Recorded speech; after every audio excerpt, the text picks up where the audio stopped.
Avant que nous disparaissions, un film de Kiyoshi Kurosawa.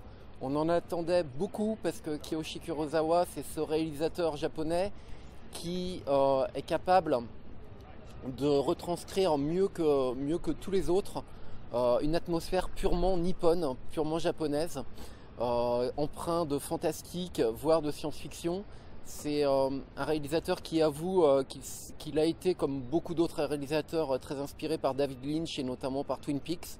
Il propose un univers qui n'a pas son pareil et il est très malin, très astucieux. Donc on attendait beaucoup avant que nous disparaissions, d'autant plus que formellement aussi Kiyoshi Kurosawa est quelqu'un qui est capable de faire des très très beaux films. On pense notamment à Tokyo Sonata qui est un petit bijou de sensibilité et qui d'un coup, d'un seul, vrille pour proposer un film complètement différent. C'est vraiment un film très très surprenant.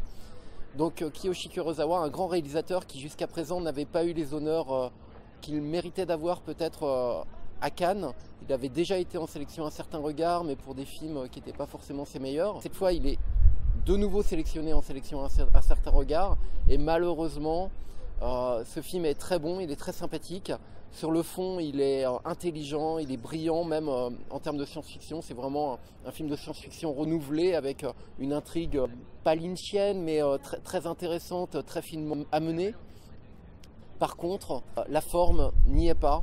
La faute a un budget restreint à son strict minimum et qui forcément a fait que la photographie elle n'est pas aussi léchée que ce qu'on aurait aimé.